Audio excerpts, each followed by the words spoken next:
Habisnya di sini? Sini ya.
Ambil dulu. Iya. Ambil dulu sebelum habis.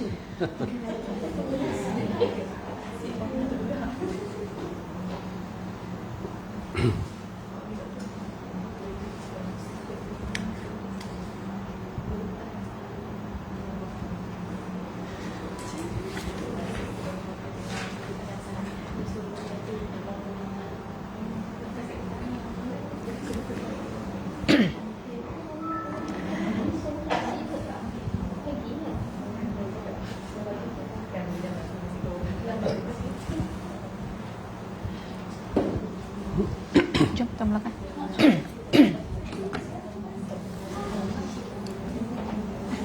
Bismillah.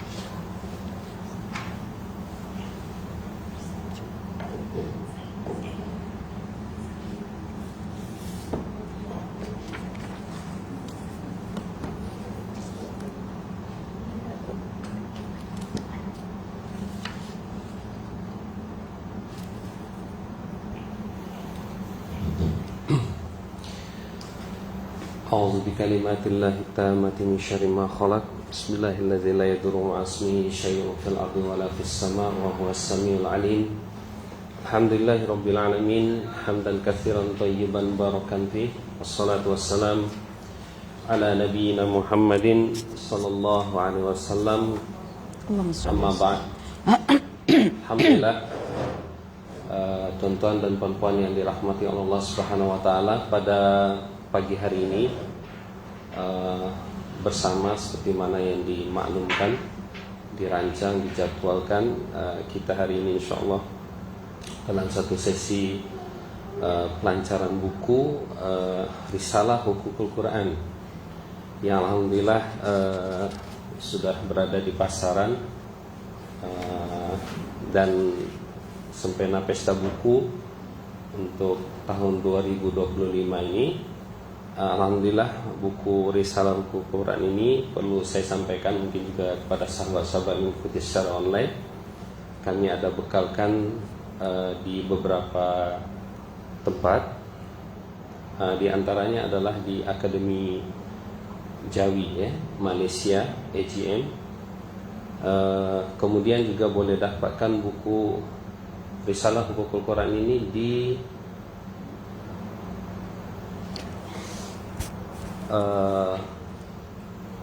saya sampai lupa tempat-tempatnya. AGM. Oke, Akademi Jawi Malaysia, kemudian TC. di Tadabbur Center ya, atau Tadabbur Plus lah ya. Kemudian boleh dapatkan juga Pustaka di Thaibah. namanya Kedai Buku Pustaka Thaibah ya. Biasanya di situ ada Dr. Ahmad Sanusi lah dari USIM, biasanya standby dekat booth tersebut. Kemudian juga boleh dapatkan di Icon Sabab. ya, Icon Cyber. Insyaallah itu 4 tempat yang tuan-tuan dan puan-puan boleh dapati, sekiranya tidak boleh kerami hari inilah ya. Insyaallah Sempena Pesta Buku boleh hadir di 4 tempat tersebut. Baiklah, insyaallah Sempena lancaran buku ini, saya menyampaikan ini sebetulnya satu peluang lah, tuan-tuan dan puan-puan ya, semuanya boleh mendengarkan tentang risalah buku Quran ini ya. Sebab saya di Rami selaku penerbit mengikuti perjalanan buku ini ya. Dan memang saya belajar bahwa tidak mudah untuk menulis sebetulnya ketika seseorang meletak diri sebagai seorang pengkaji. Awal mula buku ini pun bermula daripada 6 hak saja ya, 6 hak saja.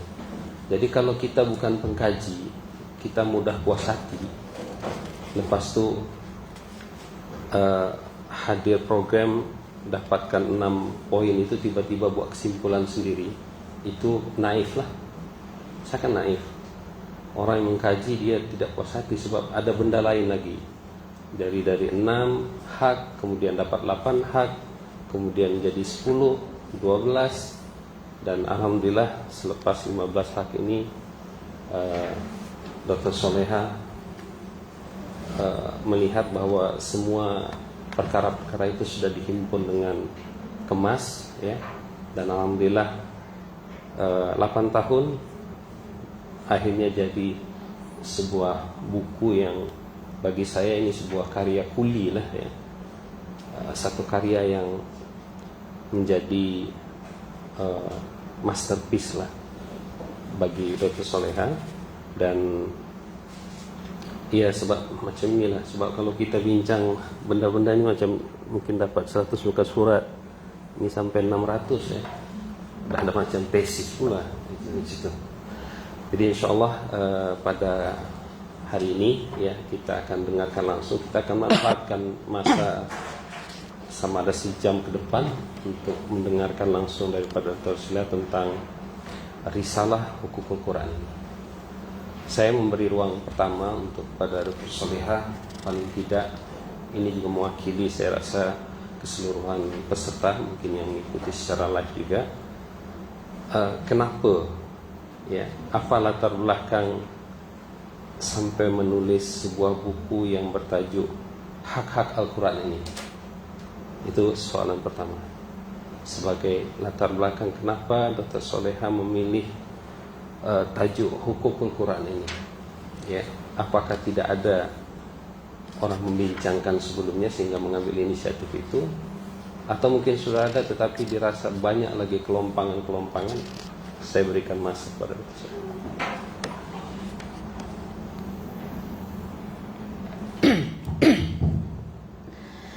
Bismillahirrahmanirrahim. Assalamualaikum warahmatullahi wabarakatuh. Assalamualaikum. Alhamdulillah, puji syukur bagi Allah yang mempertemukan kita dalam satu ruangan ini. Dan kita curahkan juga salawat dan salam untuk Nabi kita Muhammad sallallahu alaihi wasallam. Melalui beliau lah ya, kita boleh mengenal Quran, boleh percaya adanya Tuhan, boleh memaknai hidup sebagai bekal menuju kebahagiaan di akhirat. Dan kita semuanya berukhuwah juga karena Al-Quran. Dan terima kasih kepada siapa nih ya, saya pun tak tahu, PA saya, suami saya, semua dia lah. Kepada Ustaz Abu Likia yang melontarkan satu persoalan ya, yang mendasar yang perlu untuk saya sampaikan juga. Dan terima kasih juga pada sahabat-sahabat semua yang sudah datang untuk mendengarkan perbincangan mengenai risalah Hukukul Quran. Risalah itu maksudnya adalah tulisan yang akan mengupas fakta-fakta, hakikat-hakikat yang diperlukan untuk diketahui. Itu risalah. Jadi kalau kita ingin mengungkapkan rasa cinta kita, kita tulis surat. Surat itu risalah. Dan akan sampai dan dipahami, oh dia jatuh cinta pada saya. Maka risalah hukul Quran itu satu risalah yang kontennya itu mengandungi tentang masalah hak-hak Al-Quran. Ya, dari hakun, hak. Hak itu sesuatu yang benar. Dijamakkan menjadi hukuk, hak-hak. Jadi Quran itu punya hak. Dan ketika Quran punya hak, kita punya kewajiban atau tanggung jawab. Dan tanggung jawab kita terhadap Al-Quran atau kewajiban kita terhadap Al-Quran itu akan ditanya oleh Allah. Oke, saya buka dulu satu perbincangan di sini sebelum saya mengarah kepada jawabannya Ustaz Abul Kia. Soalan untuk jawab. Jawaban untuk soalan Ustaz Abul Kia. Perasaan tak dalam Quran itu ada surah Az-Zukhruf? Oke, apa maksudnya Zukhruf? Perhiasan. Perasaan tak pada surah Az-Zukhruf itu Allah letakkan satu ayat yang berbunyi begini. Wa innahu ladzikrun laka wa liqaumika wa saufa tus'alun. Dan sesungguhnya Al-Quran itu adalah peringatan untuk kamu wahai Muhammad dan untuk umat kamu wahai Muhammad. Dan kelak Quran ini, maksudnya hak-haknya akan dimintai pertanggungjawabannya oleh Allah kepada kalian kelak. Mengapa ayat ini diletakkan dalam surah Zukhruf? Surah perhiasan. Karena ramai orang berhias dengan perhiasan zahiriyah, namun perhiasan zahiriyah itu tidak akan ditanya oleh Allah. Tetapi yang ditanya itu perhiasan dalam yang menghiasi hati kita, perhiasan keimanan yang diasaskan oleh kepercayaan terhadap Al-Quran, itu yang ditanya oleh Allah.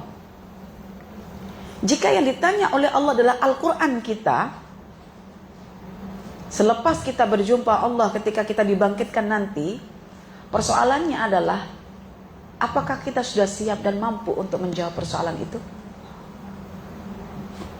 Apa yang kita nak hiaskan, yang nak kita tunjukkan, yang nak kita banggakan berupa perhiasan zahir, Allah tak tanya. Tapi kita sibuk seolah-olah itu yang akan ditanya oleh Allah. Betul tak? Allah tak tanya tudung kita jenamanya apa. Betul? Allah tak tanya brus kita beli dekat mana, harganya berapa. Allah tak tanya handbag kita berapa harganya, apa dia punya brand. Allah pun tak tanya kasut kita beli kat pasar ke beli dekat mall. Allah pun tak tanya ini itu yang berkaitan tentang jasad kita yang kita beri perhiasan. Tapi yang ditanya oleh Allah itu adalah Al-Quran. So sekarang kita tanya kesibukan kita pada perhiasan luar dengan perhiasan dalam yaitu Al-Quran, mana yang lebih dominan? Luar. Yang luar itu yang ditanya ke yang dalam yang kita tak dominan tuh? Kalau kita yang ditanya yang di dalam, sedangkan kita tak mempersiapkan dari sekarang, boleh jawab, kita boleh jawab. Oke, berapa ayat yang sudah kita pelajari dan sudah kita amalkan? Kan? Kita bukan bertadabur lagi, sudah berterabu katanya. Sebab dia tak ingat lagi mana ini amalan betul ke, ini ada dalilnya ke, Qurannya ayatnya berapa ya, kenapa aku buat begini ya. Sampai-sampai dalam hadis Nabi dikatakan bahwa surga kita itu terletak pada akhir surah mana yang kita baca, ayat mana yang kita baca. Sedangkan kita nomor satu bincang tentang surga. Tapi surga kita ditentukan oleh Quran, yaitu ayat terakhir mana yang kita baca. Maknanya setiap ayat yang kita baca itu menaikkan level kita pada surga. Sebab pada setiap ayat yang kita baca, yang kita faham, yang kita amal, amal itu yang akan mengangkat level-level kita ke surga. Sekarang kita kena ubah dua perkara itu. Ya, makanya Allah letakkan Quran itu dekat surah Zukhruf. Surah yang ke-43, ayatnya 44, senang, 43, 44. Kemudian itu prolog. Bila Ustaz Abul Kia tanya, kenapa dibuat kajian risalah hukul Quran ni? Apa kerana penting ke? Kepentingannya apa? Tidak ada ke orang tuliskan. Setakat ini yang bila saya perhati, bahkan saya search juga di perbincangan-perbincangan di Timur Tengah, selalunya bila bincang tentang masalah Quran itu akan tersangkut kepada ayat 29 surah Shom, yaitu tadabbur dan tadzakur. Selalu bincang kat situ. Dan saya melihat bahwasanya ada seorang ahli tafsir yang punya tafsir Risalah An-Nur yang berasal dari Turki. Tapi orang mengaji Quran dekat Turki pun tak sampai ke situ saya rasa. CI ada, dah sampai. Tak sampai kan. Walaupun bawa trip berkali-kali ke Turki pun tak kenal, ya. Beliau bernama Badi'uz Zaman Said Nursi. Karya-karyanya sangat mencerahkan. Pengetahuannya tentang sains dan Quran digabungkan, sehingga kecerdasan hati spiritual dengan kecerdasan luar yang sifatnya adalah observasi digabungkan, supaya saintis tidak rigid dengan Quran dan Quran tak merasa paling benar sendiri yang belajar agama ini. So digabungkan. Dia dalam satu madrasah namanya Madrasah Az-Zahra.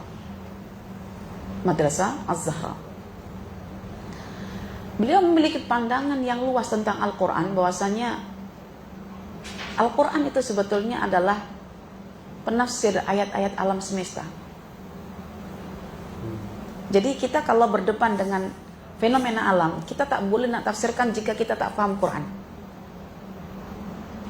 Bahkan hazana ma'rifat yang di situ ada nama-nama Allah itu, nama-nama Allah itu sebetulnya berada dalam lembaran langit dan bumi. Dia istilahkan lembaran langit dan bumi, seolah-olah alam semesta itu kitab yang perlu diselak-selak. Terjemahannya namanya Quran. So kalau kita tak faham Quran, kita tak akan faham alam itu berbicara tentang apa. Saya rasa ini poin yang sangat menarik. Tetapi tak ada saya dengar setakat ini yang mencoba kalangan ustadz yang ingin menyatukan antara Quran dengan alam melalui aktiviti-aktiviti outdoor, journey, traveling dan lain sebagainya. So saya akhirnya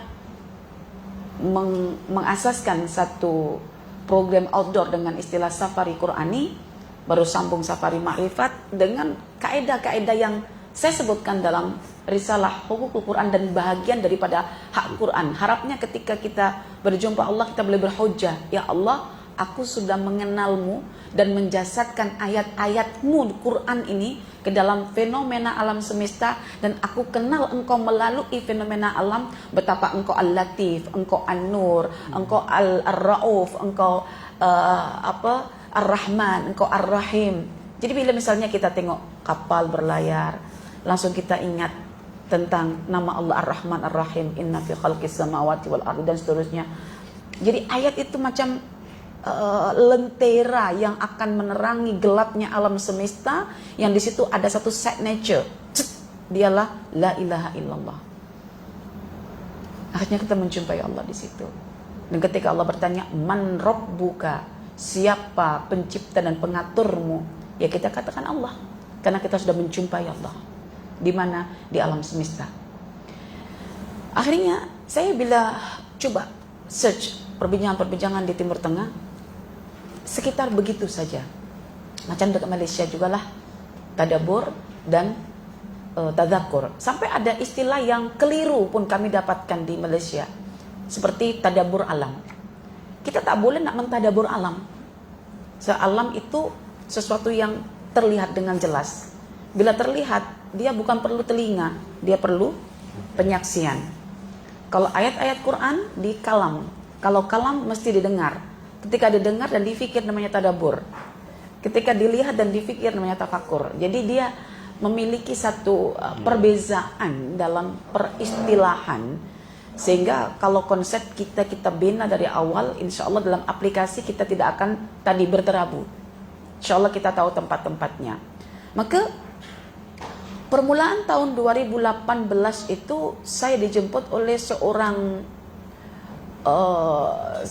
corporate lah, tapi dia sangat cerdas orangnya. beliau lulusan dari US dan orang engineering. Dia kata, Ustazah, saya nak Ustazah bincangkan tentang apa KPI kita terhadap Al-Quran. Nah, kita kan sibuk kejar KPI kan, untuk naikkan gelar kita kan. Kita tak pernah nak kejar KPI Quran itu untuk nak naikkan makom kita di surga nanti. So, dia kata, bagus tuh kalau kita bincang tentang KPI kita terhadap Al-Quran. Oke. Tapi sebelumnya itu saya menjelaskan tentang surah Al-Furqan ayat 30. Beliau dengar karena orangnya cerdas ya, dia dengar aja. Di mana Rasulullah sallallahu alaihi wasallam itu dalam surah Al-Furqan ayat yang ke-30, surah 25, itu mengadu pada Allah. Wa qala ar-rasul, ya Rabb, inna qaumi ittakhadhu hadzal qur'ana mahjura. Rasul berkata, wahai Tuhanku, sungguh kaumku telah meninggalkan Al-Quran ini seolah-olah bukan sesuatu yang berharga. Kita pun macam begitu keadaannya. So, kalau kita tak nak dijadikan sebagai pengabai Al-Quran, peninggal Quran, so apa KPI kita? Itu yang akhirnya saya kaji, first time bisa dapat 6 sahaja. Dapat 6. Seiring dengan orang-orang suka, best lah ya.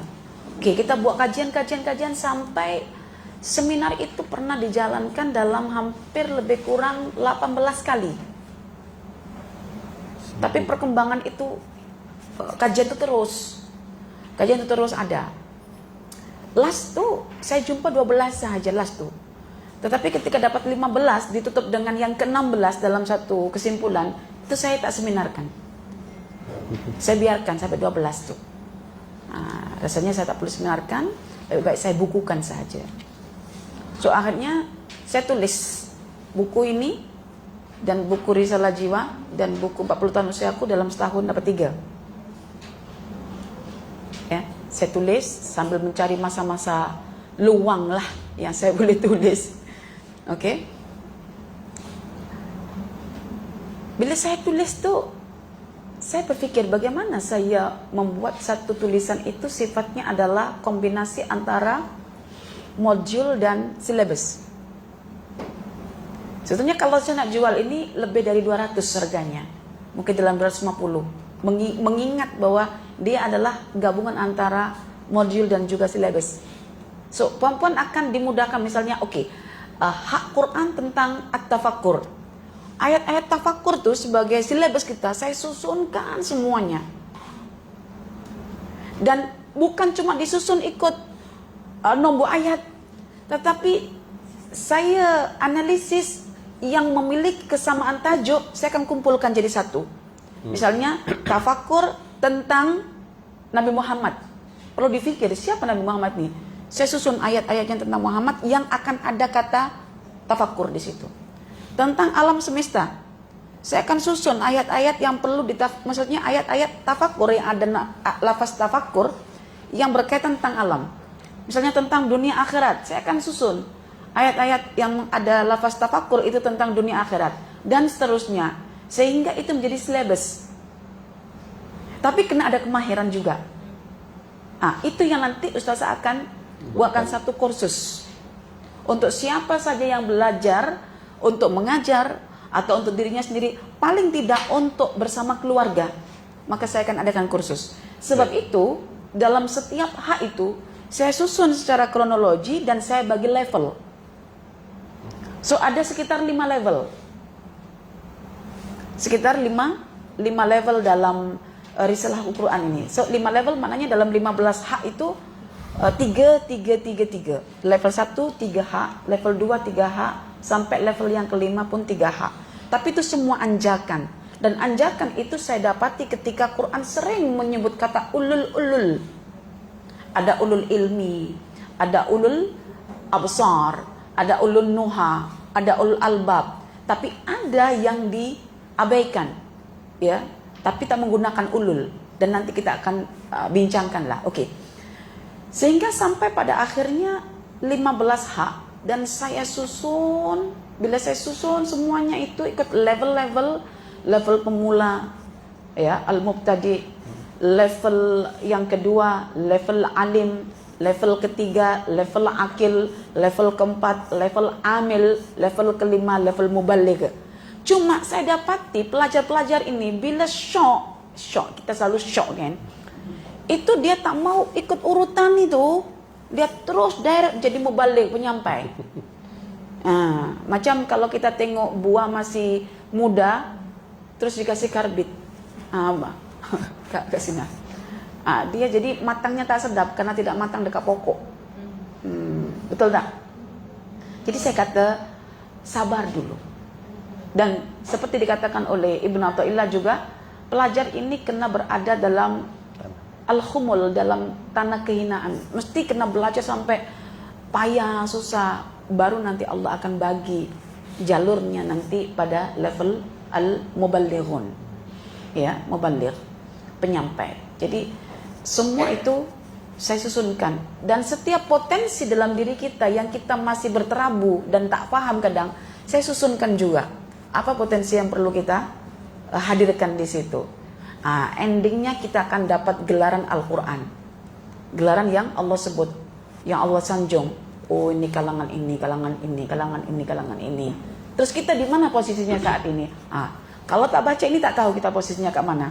Makanya kita asyik dengan baca Quran, khatam, itu dah puas, dapat surga kononnya dan dapat pahala banyak.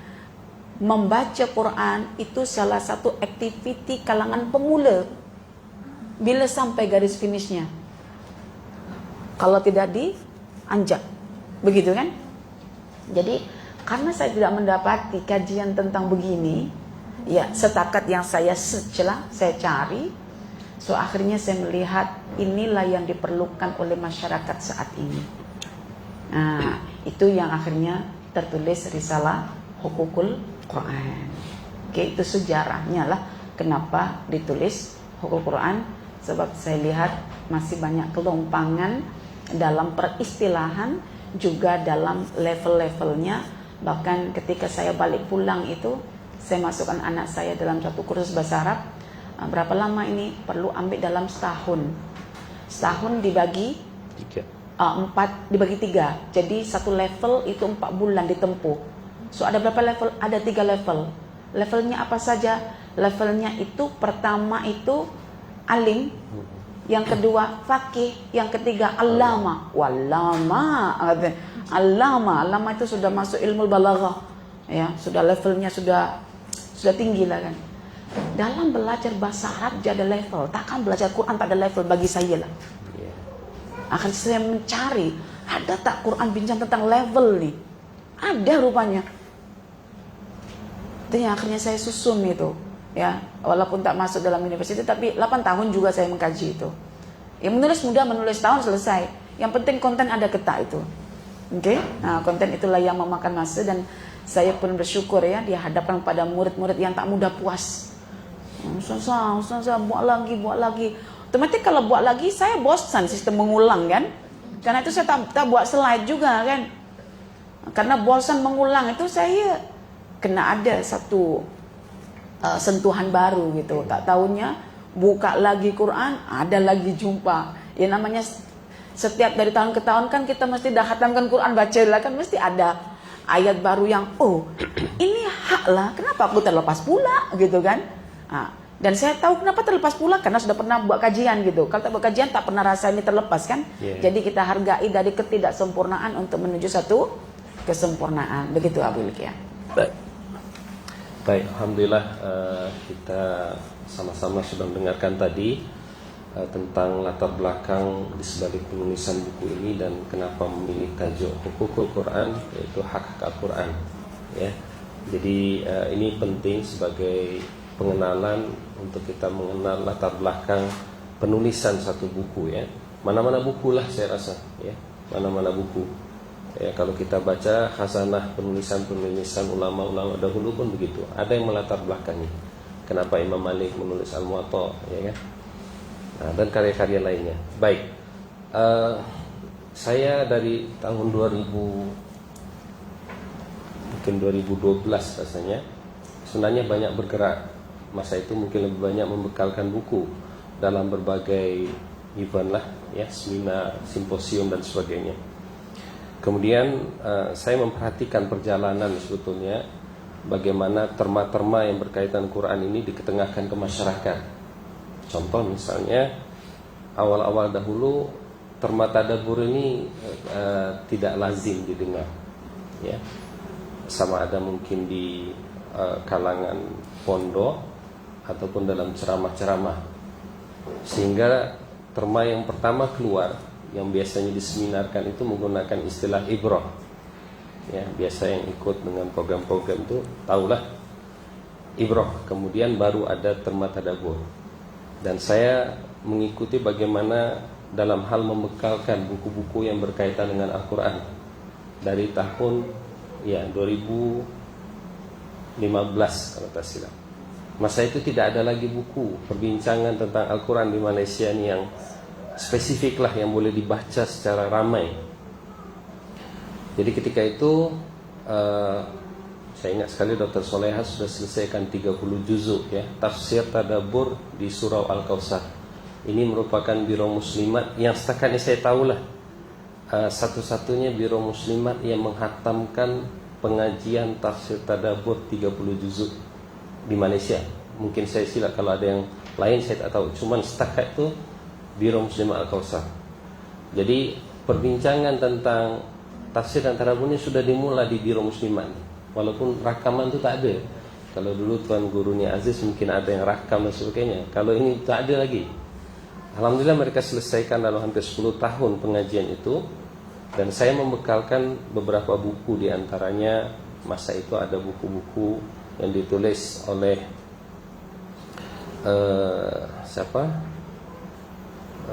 Masya Allah, penulis Mesir ini, Amru Khalid. Dia ada menulis satu buku berkaitan dengan Khawatir Quraniyah, bertajuk Khawatir Quraniyah. Tapi itu pun ditulis masa Ramadan sehingga dia tidak khatamkan. Kalau tak silap surat terakhir surah Al-Kautsar. Kemudian ketika buku itu keluar, saya juga menemukan satu tesis yang diterjemah di Indonesia, disertasi doktoral di Al-Azhar, yang menulis tentang keutamaan Al-Quran, ya, menyorot pada surah-surah yang ada. Bagus, itu disertasi yang saya rasa lengkap dan setakat ini orang mungkin tidak ramai, melainkan pelajar di Biro Muslimat Al-Kautsar. Dan seterusnya satu karya yang muncul adalah Journey Through the Quran. Nah, itu mungkin perasaannya itu juga orang ramai dikenalkan. Nah, masa itu tidak ada lagi Kompas, sehingga ada penulisan 114 surah, ya, Tuan Fazrul. Kemudian satu buku Arab bertajuk Awwalul Marrah Tadabbur Quran saya dapatkan dan saya pas ke penerbit di Indonesia, Al-Kautsar. Dan alhamdulillah mereka mengusahakan tidak sampai dalam 8 bulan, 6 bulan saja mereka terjemah itu, dan akhirnya tersebar di Malaysia, ya. Buku itu ada. Jadi barulah keluar ada Kompas, ya, punya Ustaz Syari dan beberapa karya-karya lainnya. Jadi sejak itulah terma tadabbur itu semakin marak digunakan. Walaupun sebenarnya makna atau pemaknaan terhadap tadabbur itu kadang-kadang tidak utuh, sehingga kadang-kadang ada yang ngaji pun dia cakap mau kelas tadabbur juga, ya. Jadi terma itu sedikit kabur pada awalnya macam itu. Sehingga ialah kalau ibarat 8 tahun yang lalu bermula, itu maknanya kami mengikuti dia sebenarnya perkembangan itu, bahwa ada terma-terma yang kadang-kadang terlalu mudah disampaikan ke masyarakat dalam keadaan tidak difahami. Dan Rami pernah menganjurkan satu kelas bersiri bersama Ustaz Syari, yaitu satu kitab tentang apa namanya ya, tentang tadabbur, ya, 40 kaidah tadabbur. Sayangnya kitab itu tidak mampu untuk diselesaikan, ya, menunjukkan bahwa perbincangan kaidah-kaidah tadabbur itu kalau diperhalusi dengan disiplin yang betul, memang orang rasanya ramai yang tak boleh terus. Walaupun sebenarnya ialah kadang-kadang istilah tadabbur itu terlalu mudah lah ya, karena dia tidak perlu ada kapasitas sebagai seorang pentafsir. Tapi bagaimana kita berbincang tentang tadabbur kalau seandainya kita tidak pun merujuk sebarang tafsir kan, untuk akhirnya kita melihat tentang apa sebetulnya maqasid di sebalik ayat itu. Saya buka buku ini dan Dr. Soleha meletak hak yang keempat, yaitu at-tadabbur, ya. Jadi Dr. Soleha meletak hak yang keempat itu tadabbur. Jadi kalau kita berbincang selama ini seolah-olah macam habis perhatian kita tentang Quran itu macam itu saja, tadabbur saja. Dan Dr. Soleha meletak hak yang pertama justru at-tasdiq. Justru yang pertama adalah at-tasdiq. Nah, ini mungkin satu perkara yang saya rasa perlu kita dengarkan, ya. Kenapa diletak di sini hak yang pertama at-tasdiq, yaitu membenarkan Al-Quran, ya. Kemudian baru at-tadabbur itu baru yang keempat. Baru nanti adalah tazakkur dan sebagainya itu. Tapi kita nak dengar sejauh mana sebetulnya penekanan tentang hak at-tasdiq ini yang perlu diambil perhatian. Sehingga kadang-kadang kita bimbang lah, ya, kita asyik bincang benda yang sekian-sekian, tapi yang paling asas tentang at-tasdiq itu kita abaikan. Dan apa konsekuensinya nanti. Oke, tengok.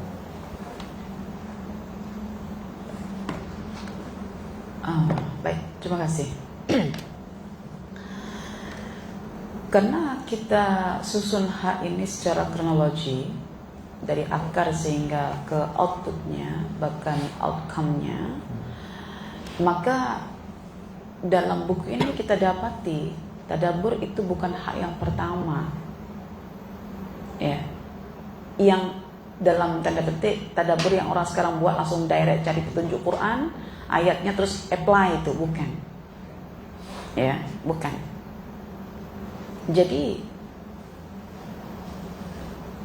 ada satu kelumpangan dalam konsep tadabbur kita.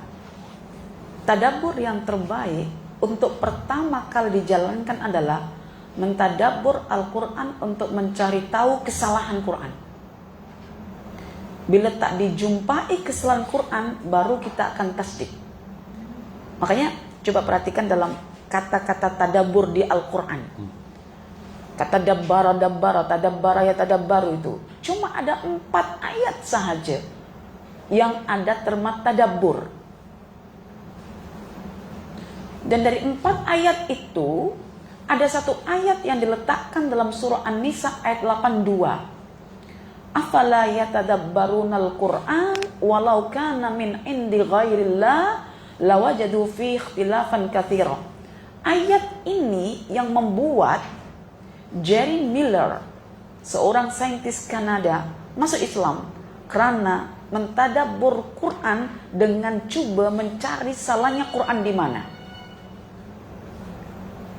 Bila tak dapat kesalahannya, baru dia membenarkan Al-Quran. So ada tak tadabbur dimulakan dengan cara seperti ini di Malaysia? Itulah hak tasdik yang pertama. Karena dalam konsep pembacaan ilmiah, kesannya dari hukukul Quran ini kita akan bawa pada konsep pendidikan dan pembelajaran. Bahkan nanti kita akan tidak memerlukan lagi teori Howard-nya, teori S. Bloom-nya. Sudah ada dalam Quran. Dan puan tadi yang membuat saya berkajian ini, dia minta, Ustazah tolong jelaskan kepada saya cara pembacaan yang tepat mengikut Quran. Bagaimana studi yang betul ikutkan Quran. Nah, pertanyaan itu sebetulnya adalah bila kita selesai mengkaji tentang hak Quran, baru ada jawaban atas soalan itu. Dan itu bagian daripada implikasi kajian. So saya masukkan dalam bab 5. Nah, kalau buat kajian kan mesti ada begitu kan? Dalam implikasi kajian, macam saya buat kajian tentang metodologi fik hadis politik gitu. Hadis politik, so saya akan buat pada bab yang ke-5 itu adalah implikasi pendekatan memahami fik politik. Fik hadis politik. So saya akan uraikan tentang mustalah hadis, ulum hadis, apa pengaruhnya jika menggunakan kaidah seperti ini dalam mengubah literasi orang dahulu itu. Itu namanya implikasi. So bila tanya tentang implikasi, selesaikan kajian dulu, betul tak? Tasdik itu hak yang pertama. Kalau kita sudah membenarkan Quran, kita akan siap bertaruh. Macam Nabi SAW, karena percaya Quran itu benar, dia bertaruh bersama Abu Lahab 10 tahun. Taruhannya apa? Taruhannya adalah Abu Lahab tidak akan pernah masuk Islam. Kalau masuk Islam, saya nyatakan Quran itu salah, kata Nabi Muhammad. Secara tersirat lah, walaupun kita tak dengar ucapan begitu, tapi surat Tabbat Yada Abi Lahab itu kan celaan dan hukuman untuk Abu Lahab yang dia tidak akan masuk Islam dan dia akan masuk neraka karena ingkar. Dan Quran surah Al-Lahab itu bersama Abu Lahab 10 tahun. Dan Nabi itu sempat berkata, boleh saja dalam waktu sekejap Abu Lahab memutarkan fakta, dia masuk Islam, maka habislah kebenaran Al-Quran itu. Tapi tak masuk Islam. Bukan Ibnu Katsir, pura-pura pun tidak. Maksudnya tak masuk Islam, serius tak masuk Islam. Itu taruhannya 10 tahun tuh. Apa tidak berdebar-debar? Tidak berdebar-debar karena udah percaya. Anda juga begitu. Kalau sudah percaya Quran, apapun yang Quran itu sebut, kita akan follow. Tapi kalau tidak percaya, kadang buat, kadang tidak. Ikut kepentingan. Nampak? At-tasdiq. Ya. Membenarkan.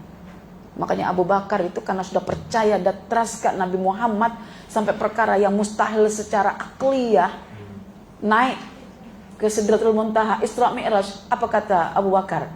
Walaupun secara akal mengingkari, aku tetap percaya. Intinya percaya dulu itu. Itu hak yang pertama. Baru nanti tersusul lagi hak-hak yang lain. Itu yang paling asas bagi saya lah. Maka kalau perempuan tengok dalam isi kandungan itu kan saya buat 5 bab ya. Bab pertama, kita kena memaknai Quran. Kita kena punya persepsi tersendiri tentang Quran itu apa. Sebab tindakan kita akan dipengaruhi oleh persepsi kita. Baru bab yang kedua, kita akan bincang tentang konsepsi Quran. Quran itu kalau dikonsepkan, bentuknya jadi macam mana, sehingga kita tahu dari awal sehingga akhir Quran itu seperti apa. Ya, kita konsepkan itu. Dan semuanya saya buatkan mind map. Ya, itu yang memudahkan kajian ini. Kita plus, jadi HQ-nya ini, hukum Qurannya ini plus. Ya, kalau kita baca huraian itu kan bosan. Dan kita memang susunkan walaupun tulisan biasa, tapi maksudnya angka itu memainkan peranan. Misalnya, perbincangannya 3 jenis misalnya.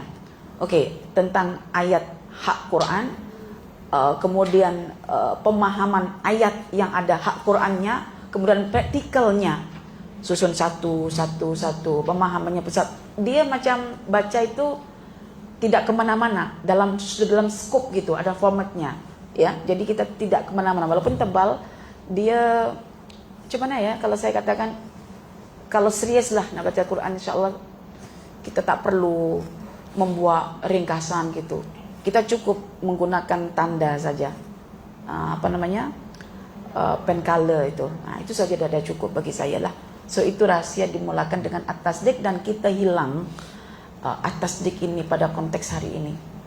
Kita langsung direct je belajar tentang hidayah Quran, maksudnya tentang ini. Jerry Miller tadi itu tadinya mau mengkristiankan semula orang-orang Kristen yang masuk Islam dekat Kanada itu. Tapi justru dia yang masuk Islam karena dia banyak buat hipotesis dalam pikiran dia untuk nak jatuhkan Quran. Dan setiap hipotesis yang dia bina itu, Quran terjatuhkan. Misalnya, Quran ini paling akan bincang pada padang pasir. Tak ada padang pasir ayat. Paling bincangnya tentang Khadijah, Aisyah. Malah Maryam yang disebut. Paling bincang tentang Muhammad. Isa yang banyak disebut. Jadi macam, mungkin daripada syaitan kot ini. Quran tak akan dibawa setan katanya dalam Quran kan. Ya, dalam surah Asy-Syu'ara itu. Setiap dia punya ini asumsi itu, hipotesis itu digagalkan terus oleh Quran. Soalnya dia kata, Quran macam berbicara aja dengan aku. Coba baca karyanya Jerry Miller tuh tentang masalah Quran itu, satu pendahuluan buku beliau itu hebat itu. Maknanya beginilah kekuatan iman orang yang mencari kesalahan Quran dan akhirnya membuktikan Quran tidak ada kesalahan. Bahkan tesis-tesis yang sekarang dibentuk dalam dunia akademi internasional itu berpaksi kepada ayat 82 surah Al-Nisa, kata beliau. Kalau tidak ada itu, tidak ada vaivah. Vaivah itulah penyelia akan mempertahankan seliannya dan penguji luar yang akan mencari kesalahan.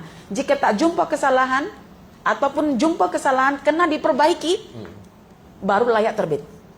Tetapi kata Jerry Miller, saya tak pernah jumpa pun satu buku yang mengatakan tidak ada kesalahan, cuma Quran. Cek mana-mana buku semuanya, mesti ada kesalahan, kecuali Quran. Maka saya cari kesalahannya dan memang saya tak jumpa. Jadi saya tulislah ungkapannya Jerry Miller atau ulama-ulama lain yang berkaitan tentang masalah at-tasdiq itu supaya mengukuhkan kita. Ini sebetulnya hak yang pertama yang diabaikan oleh masyarakat kita, sehingga mereka tak yakin. Bila tak yakin, maka mereka mudah dikuasai oleh pihak-pihak asing. Alhamdulillah, oke. Ini sedianya semakin mengukuhkan sebetulnya pemerhatian kita dalam pembelajaran Al-Quran ini. Sedianya coba ambil berat tentang apa sebetulnya intipati yang mendasari pembelajaran itu. Syekh Muhammad Al-Ghazali, ya, seorang alim lah dari Mesir, atau mungkin kalau kita baca penulisan ringkas-ringkas yang disampaikan oleh misalnya contoh sama ada Syekhul Islam Ibnu Taimiyah ataupun Ibnu Qayyim, ya, itu menekankan bahwa ada aspek yang berkaitan dengan tauhid itu yang kadang-kadang terabaikan sebagai landasan asas dalam pembelajaran Al-Quran kita. Iman. Jadi macam Muhammad Al-Ghazali, ya, Syekh Muhammad Al-Ghazali itu ada satu karya beliau yang diterjemah sudah lama dan kini tidak ada di pasaran lagi, tentang 5 intipati Al-Quran. Dia letakkan bahwa yang paling asas itu adalah tauhidullah. Itu yang kadang-kadang kita dalam pembelajaran tidak nampak benda itu, yang lain kita nampak, ya, tentang kisahan, tentang ini dan itu, tetapi yang berkaitan tauhid itu yang kadang-kadang kita tak nampak. Sehingga mungkin munasabah dengan apa yang disampaikan oleh Dr. Soleha tadi, aspek tasdik itu yang kadang-kadang kurang diperhatikan. Tapi kalau tasdik itu sudah ada, kita benar belaka jadi yang kita dapat tuh, insyaallah, ya. Baik, pada muka surat 69 ini saya nampak macam rajah ini, ya. Jadi karena ada 15 hak dalam penulisan ini, di situ ada disebut berkaitan dengan fitrah, ya kan, kemudian basar, apa? Nah ini bukan sodru, ini juga, ya, sodru, fuad, kolbu. Baik, mungkin sebab tadi Dr. Soleh ada menyebut tentang terma itu kan, mungkin ada baiknya untuk dikongsikan tentang terma tadabbur, ya, kemudian hak berkaitan dengan tafakkur, dan juga tazakkur, serta kaitan-kaitannya dengan berapa terma yang disebut dalam rajah ini. Misalnya contoh fitrah, ini bersentuhan dengan apa nanti, dengan hak yang keberapa, ya kan, atau basar misalnya, atau fuadnya atau kolbunya, dengan beberapa hak yang disebutkan dalam penulisan inilah, ya. Oke. Boleh, ya? Boleh. Oke. Saya kalau menyebut fitrah sama basur, sadru, fuad, kolbu, nafsu, lubu, jasad ni ingat Kak Sinar. Ustazah. Sebab beliau seorang pengajar, ya, pendidik sekolah. Jadi saya katakan dalam Quran tuh Kak, ada multiple intelligences ada. Tapi bukan guna teori Howard, ya. Jadi kecerdasan pelbagai itu adalah dilatar belakangi oleh penggunaan semua potensi dalam diri manusia yang telah Allah berikan. Cerdas fitrahnya, cerdas kolbunya, cerdas fuadnya, cerdas nafsunya, cerdas sodrunya, sampai nanti kecerdasan multiple nih digelari sebagai pemilik al-albab. Ulul albab itu adalah las gelaran yang Allah beri kepada seseorang yang sudah memiliki kecerdasan multi. Contoh, cerdas nafsunya, dia pandai menahan amarah, dia dalam keadaan tersakiti tetap dia memberi, dia memaafkan, dia tetap berbuat baik kepada orang yang menzalimi. Itu cerdas secara nafsunya. Kalau cerdas sodrunya, bincang ilmu ini ingat, bincang ilmu itu ingat, semua ditampung dalam dadanya seolah-olah ensiklopedia berjalan. Itu lama dahulu. Itu cerdas sodrunya, tempat penampungan semua pengetahuan di situ. Tak ia guna buku, ditanya tak payah belek-belek file mana, kak mana bukuku ya? Maka macam Al-Imam Asy-Syafi'i mengatakan al-ilmu fis sudur walaysa fis sutur. Ilmu itu tempatnya dekat dada, bukan dekat tulisan. Nanti kita penat bawa buku tebal-tebal dari bawah sampai atas tuh di bawah, penat. Paling ringan letakkan dalam file namanya sodru. Itu cerdas sodrunya. Sekarang sodrunya apa? Sekarang sodrunya apa? ChatGPT. Oke, ya cerdas kolbunya, ya pandai memikir, mengeluarkan makna, mengeluarkan pengetahuan, peringatannya apa, zikronya apa, ibrohnya apa, pinter gitu loh, pinter tuh cerdas gitu, bukan gina apa ya, gitu. Cerdas fuadnya, dibagi fenomena alam itu, saya tahu maksudnya. Seperti itulah aku diciptakan Tuhan,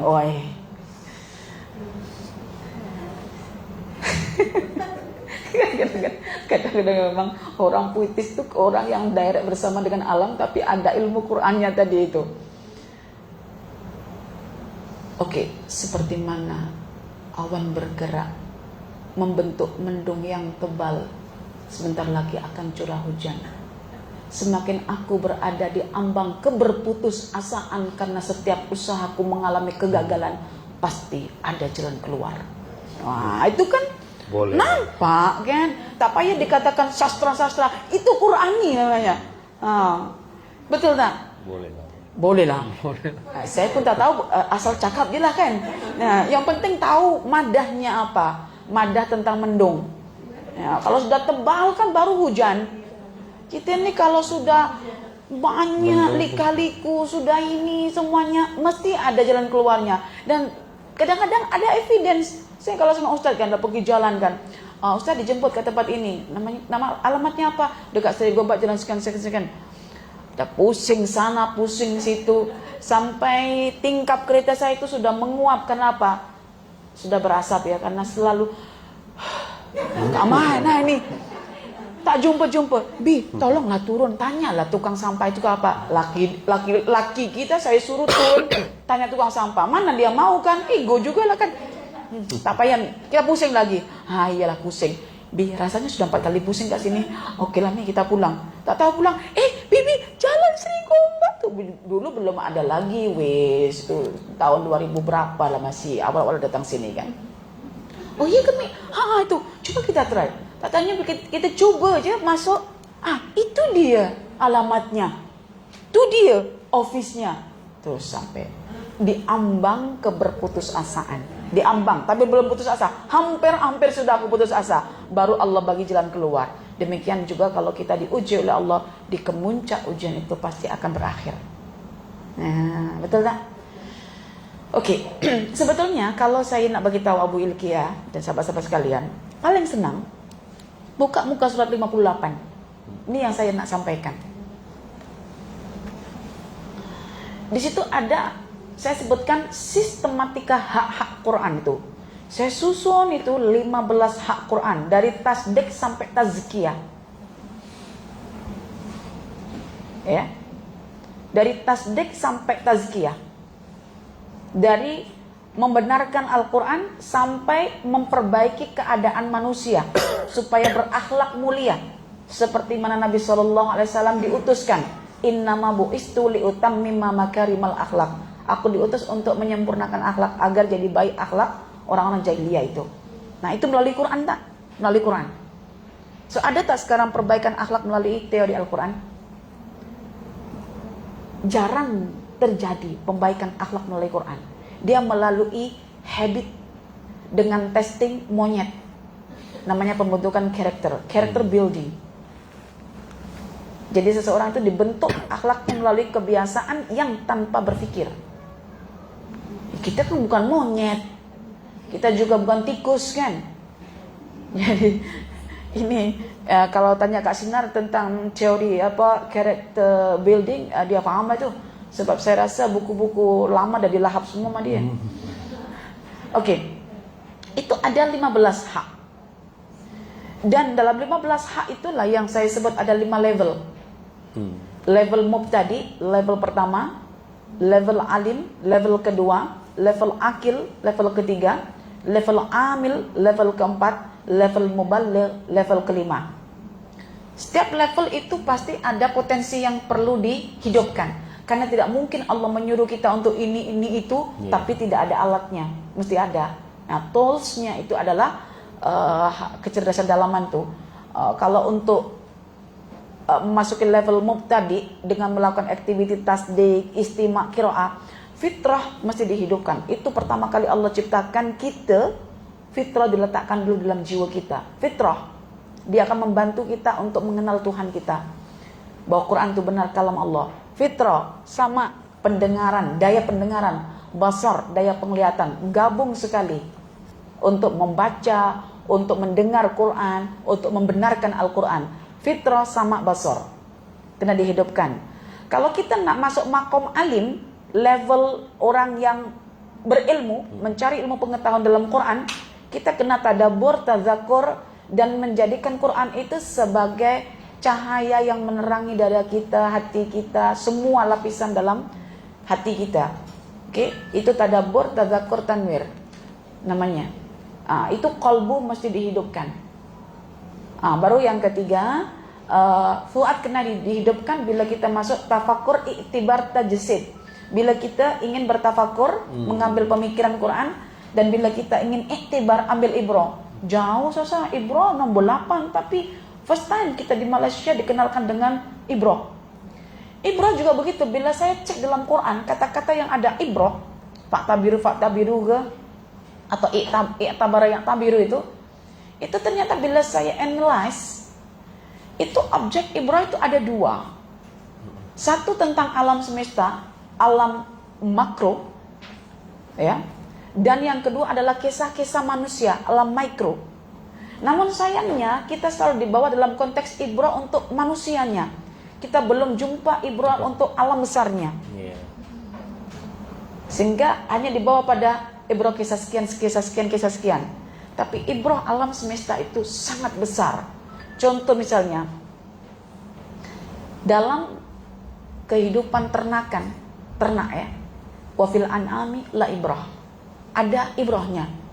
Nuskikum mimma fi butuni, kami membagi kepada kalian minuman daripada hewan ternak itu, ya, yang bukan makanan, minuman itu keluar daripada darah dan kotoran. Dia melalui 2 darah dan najis itu. Tetapi dia murni bersih, labanan khalisan, yaitu susu yang putih. Bukan putih ya, yang murni. Murni artinya tidak ada unsur buruk yang mencampuri, tidak ada kotorannya, tidak ada darahnya, walaupun dia lalu di tengah-tengahnya. Ya, labanan khalisan, sa'ighan lisyaribin, yang boleh menyegarkan manusia untuk meminumnya. Oke, saya tanya misalnya, kotoran hewan itu warnanya apa? Hijau. Darah hewan warnanya apa? Merah. Kacukan mix antara merah dan hijau apa? Mana ada kelabu? Pepel, mana ada pepel? Nih color ni tak lulus nih. Putih, mana lah putih itu warna dasar perempuan. Putih, hitam itu warna dasar. Di mix baru ada kelabu. Itu putih sama hitam. Pink, memang Blackpink betul. Coba Blackpink lagi. Kacukan mix antara hijau sama merah pun tak tahu. Kuning lah. Kuning. Tapi saya tanya, susu warnanya kuning tak keluar itu? Tak. Susu saja menjadi satu pelajaran betapa ikhlasnya dia. So kita dalam mempersembahkan amal-amal kita untuk Tuhan kita. Dia lalu mana? Lalu antara nafsu kita dan juga hawa kita, tetapi kita tetap ikhlas lillahi ta'ala. Kita tak terpengaruh dengan hawa kita, dengan syahwat kita, atau dengan yang lain-lainnya di situ. Kita tetap dalam satu warna, putih, jernih, murni. Ini satu pelajaran pada hewan saja ya. Itu masuk dalam bingkai alam semesta kan. Belum lagi tentang siang dan malam. Itu pun ada ibrahnya. Tapi semuanya mengarah kepada tauhidullah. Baru kita bawa dalam konteks manusia. So ustazah susun semua itu ayat-ayat ibrah. Dan ustazah klasifikasikan. Memang senang lah, ada silabusnya tuh. Tinggal siapa nak mencari guru untuk bincang ayat-ayat itu. Oke? Jadi setiap potensi dihidupkan, semuanya ada, nanti ujungnya ke jasad ya. Maka gelaran akan ada semuanya. Musaddiqun, ulul ilmi, ulul absar, ulul nuha, muballighun. Hujungnya ulul albab. Yang pelik adalah ulul albab itu merupakan gelaran untuk mereka yang punya kecerdasan multi. Tapi kita buat sekolah namanya ulul albab kan. Tapi konsep ini tidak ada. Cuman anak cerdas multi itu. Akhirnya mereka mengambil teorinya barat, Howard, tetapi menggunakan teks Arab ulul albab. Itu yang kita katakan cannot brain katanya. Tak boleh nak kita ngebrain. Ngeteh boleh, ngopi boleh, ngebrain tak boleh. Ngebreak boleh lah. Ya, nampak tak kacukan yang tidak seimbang itu? Baik, mungkin saya potonglah. Maksudnya saya melihat di sini benda ini anjakan kan? Betul ya? Betul. Anjakan. Oke, dalam pemerhatian Dr. Soleha, misalnya contoh di sini untuk tadabbur, tazakur dan tanwir tadi itu baru pada level kedua. Level kedua, betul. Apa konsekuensi kalau ketika misalnya contoh yang pertama saja tasdik istimak qiraah ini kita tidak ambil kira, terus kita terpesona dengan terma-terma tadabbur, tazakur dan sebagainya ini, akhirnya kita terlepas pada poin yang ketiga yang level akhir tadi dengan melakukan tafakur, itibar dan tajsid, bahkan amil juga tidak mampu untuk tahfiz, tazakur dan itu, tiba-tiba kita masuk pada makom yang ke akhir tadi dan beriyalah menyampaikan. Apa kesannya terhadap diri kita dan tentunya masyarakat lah sebab yang mendengarkan dalam keadaan kita tak matang lagi, tidak ada keakilan di situ dan kita tahu orang ini buat kita buat dalam perhatian betul sekali. Iya, simpel saja. Kalau kita misalnya belajar nak membuat satu hasil ya tanpa melalui proses, boleh terjadi tak dengan baik benda itu. Contoh, siapa yang belajar engineering kat sini, kalau misalnya untuk mengeluarkan minyak daripada kelapa tanpa melalui prosesnya, jadi tak minyak? Tak jadi. Itu namanya minyak-minyakan. Ya gitu aja prosesnya, ya kan? Oke. Coba boleh kita bayangkan, tadabbur itu hak yang keempat. Tapi dia masuk dalam level yang kedua, alim ya, mencari pengetahuan. Oke. Kalau orang mentadabbur Quran tidak didasari oleh kepercayaan, yang terjadi tenggelam timbul ketika belajar. Dan macam menomboduakan Quran daripada kerja. Belajar kalau sempat, tak sempat kita apa. Tapi orang kalau sudah benarkan Quran, apa yang terjadi? Ya, itu jawabannya. Oke, saya bagi satu ilustrasi pokok. Ciri pokok yang baik itu apa? Ciri pokok yang baik itu mesti dia ada akar, ada batang, ada dahan, ranting, daun, dan buah. Itu ciri pokok yang baik. Oke. Pokok yang baik yang menghasilkan buah adalah pokok yang ditanam dengan sempurna ke tak sempurna. Oke. Penanaman pokok yang sempurna itu perlu dijunamkan ke dalam kesekadarnya di atas. Dijunamkan. Perlu dijunamkan ke dasar dan ditimbun tanah. Untuk apa? Supaya ketika dia membesar berkembang, dia berpaksi kepada akar yang kukuh. Sehingga ketika dia berbuah, buahnya sempurna ke tidak? Nah, buah yang sempurna hanya berasal dari pokok yang sempurna. Dan pokok yang sempurna adalah pokok yang dijunamkan ketika dia ditanam. Oke.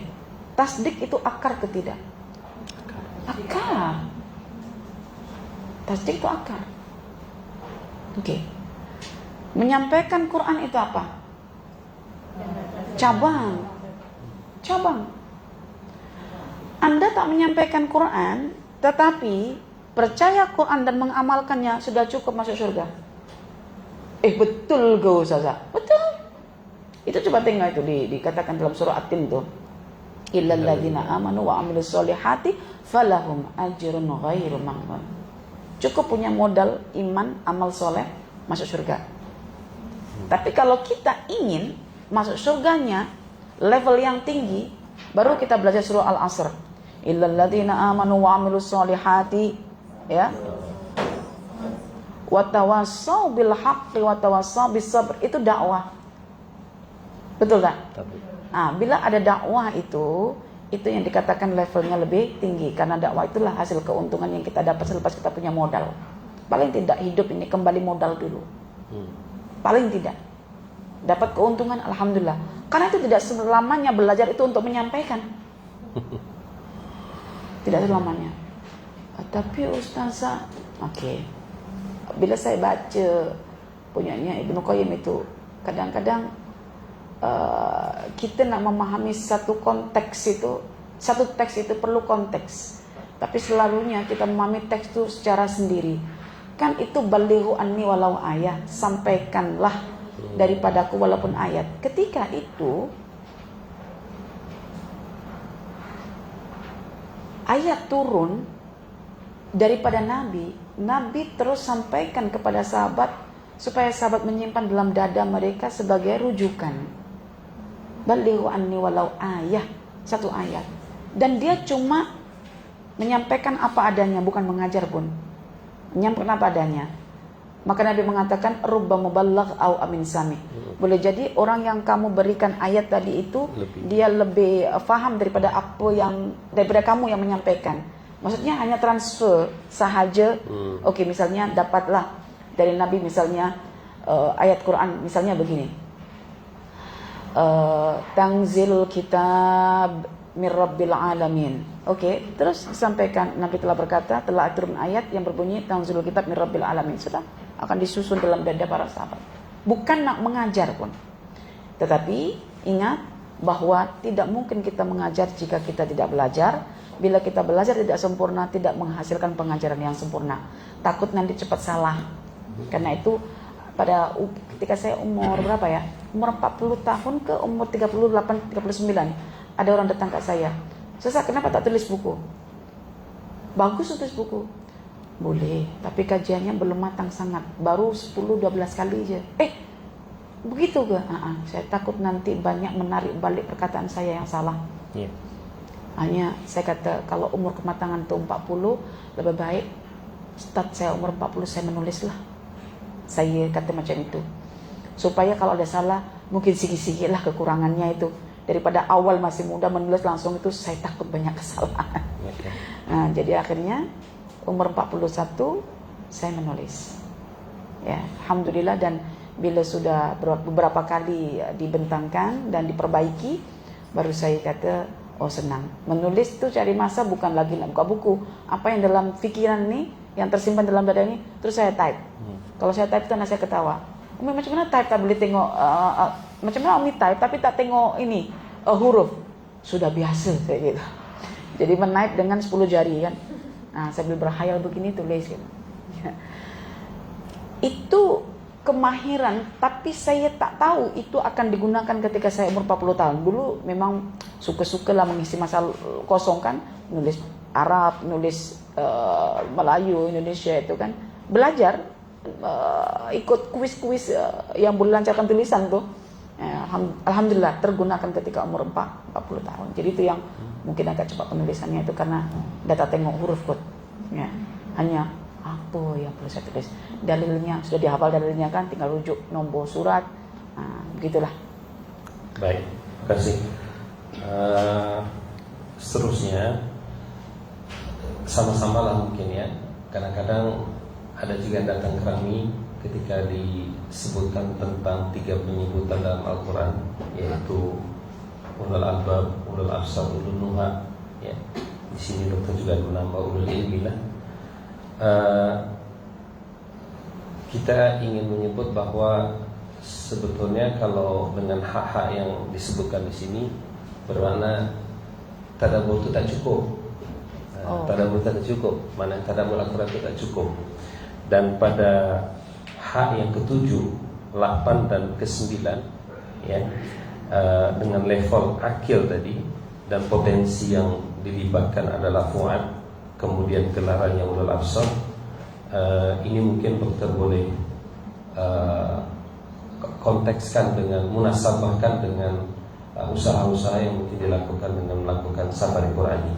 Dan mungkin boleh jelaskan lagi kenapa tadabbur itu tidak cukup dan kita perlu untuk melangkah lagi kepada hak yang lainnya, yaitu tafakkur, iktibar dan tajassid tadi itu.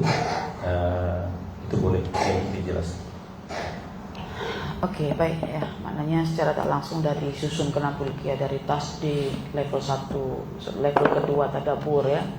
Level yang ketiga ini sudah masuk ke apa namanya? Iktibar ya.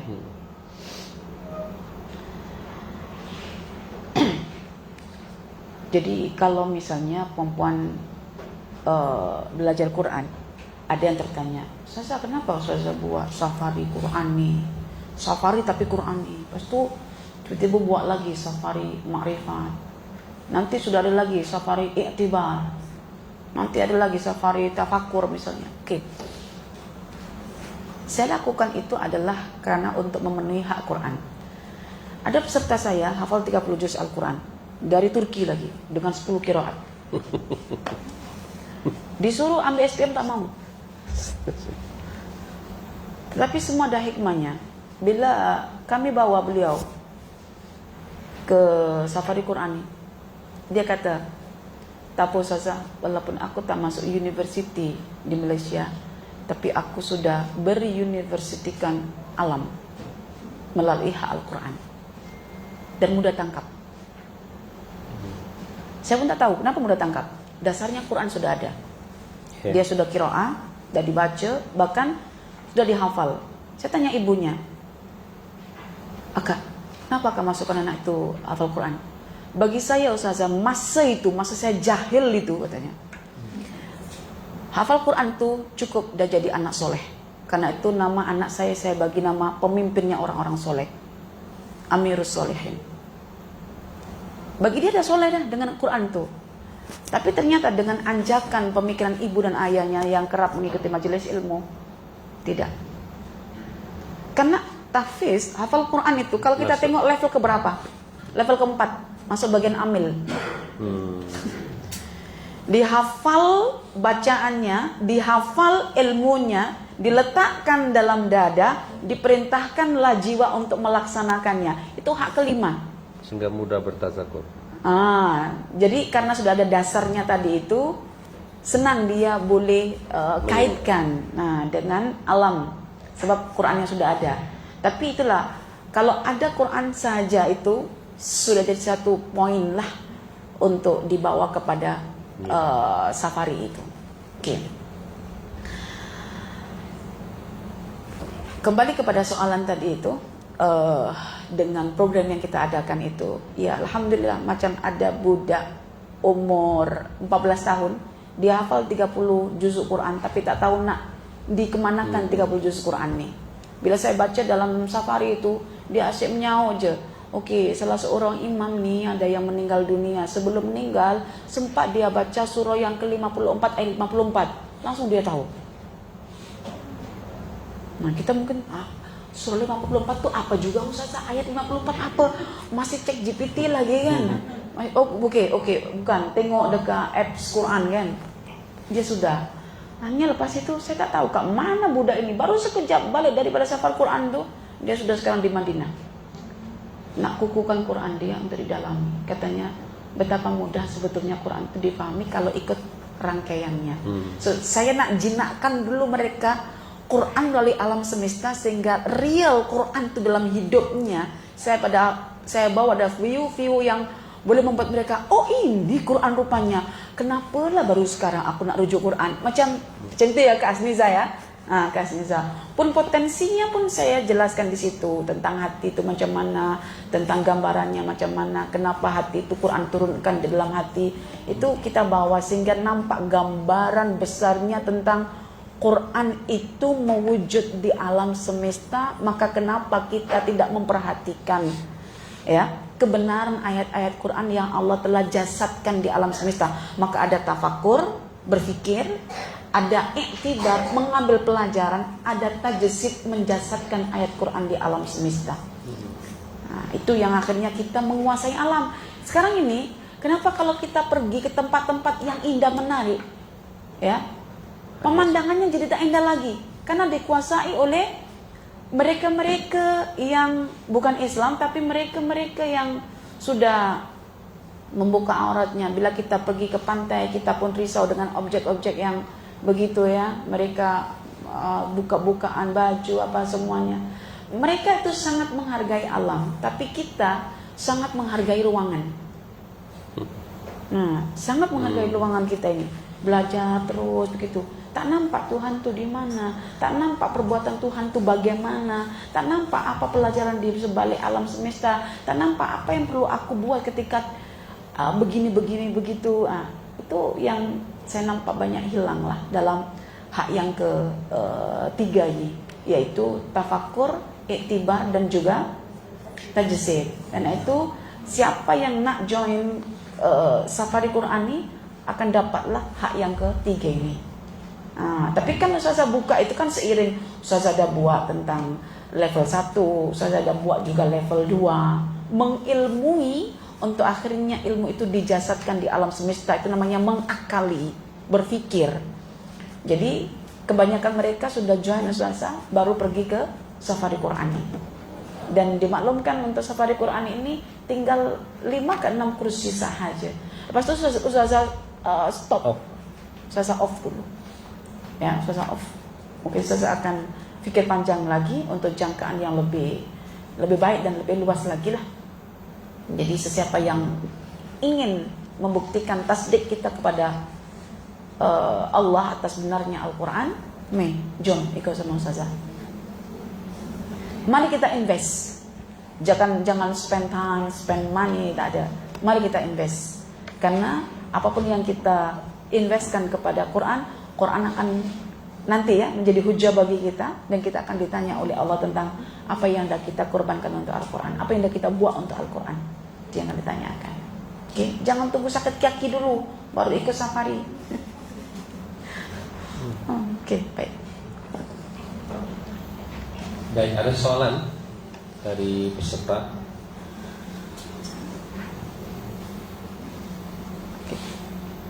Seru. Oke. Tak, sambil menunggu soalan saya nak bagi tahu sesuatu. Oke. Oke, sambil merancang soalan, boleh cari dekat poket mana soalan itu keluarkan.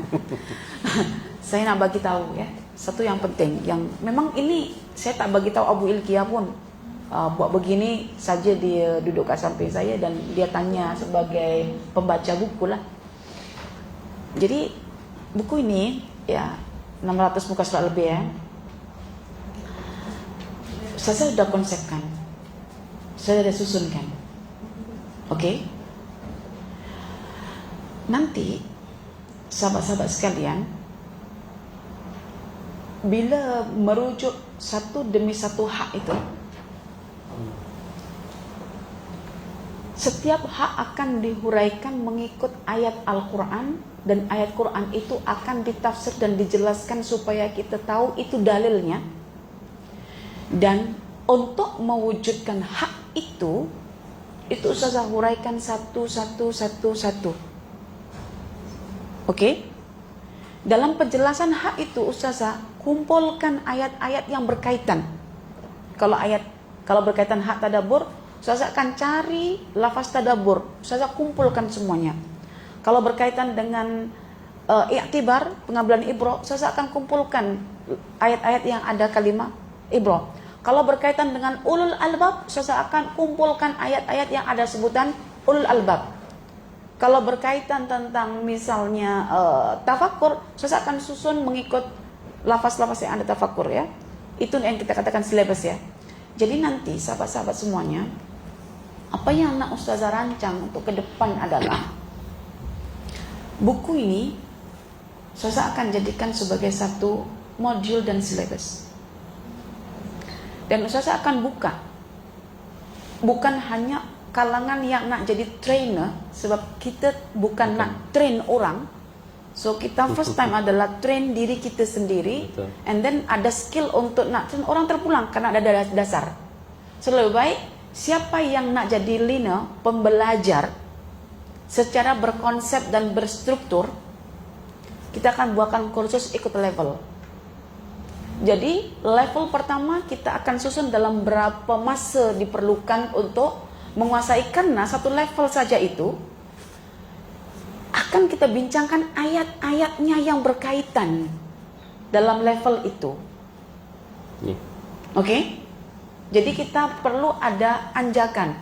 Kalau misalnya anak saya 3 level saja setahun, dan itu every day dia belajar, half day, dari pagi sampai pukul 1, dari pukul 7 sampai pukul 1. Lepas itu dia buat kursus, study club lah kan.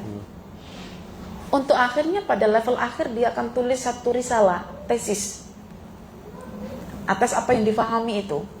Nanti perempuan juga begitu, sudah ada kefahaman paling tidak, oh aku sudah boleh menguraikan tentang ulul albab dalam silabus ini yang disusun, tapi bagaimana cara merujuk ke tafsir itu macam mana.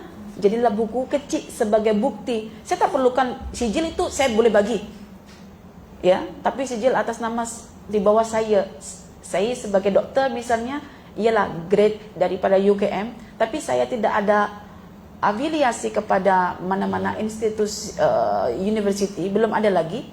Tapi setidaknya saya mengajar ikut capacity university misalnya, walaupun sijil itu tidak ada link kepada university, tapi saya ingin ada karya kecil yang perempuan akan hasilkan. Dan saya hargai bagaimanapun teruknya misalnya, just sebagai bukti saya ada pembelajaran di situ. Itu yang saya belajar dari anak-anak saya ketika dia bagi ke uminya, Mi, ini tesisnya Ilkiah. Sebelumnya tanya, Umi, Imam Ibn Ashur tentang bahasa itu macam mana Mi?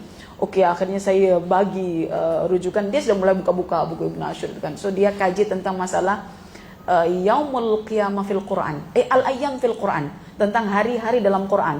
So dia kaji tentang Yaum dalam Quran, kedudukannya sebagai apa. Kan kadang dia yaumin, kadang yaumun, kadang yauman, kadang ayyaman, kadang yaumani, kadang yaumaini. So disusun dalam surah apa, ayat berapa, tafsirnya macam mana, hasilnya macam mana secara i'rab, itu dikasih ke saya. Maknanya kan belajar betul itu kan. Itu dia agak, tapi itu hujah kita di hadapan Allah nanti. Kita nak mencipta hujah lah. Hujah bukan alaina tapi lana, untuk kebaikan kita. Ya, bukan untuk kesombongan sebetulnya. Tapi saya dah lama plan lah macam itu. Cuma yang namanya activity outdoor nih, safari ini bagi saya adalah satu poin yang entahlah, kalau ini ada seorang kakak nih, Kak Ara nih, banyak tertekan, tension dalam pekerjaannya.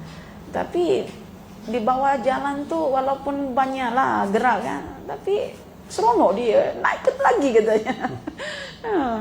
Penat dalam pekerjaan. Kalau tidak ada Quran memang kita akan down. Quran itu yang mengangkat kita jadi pandai memujuk diri.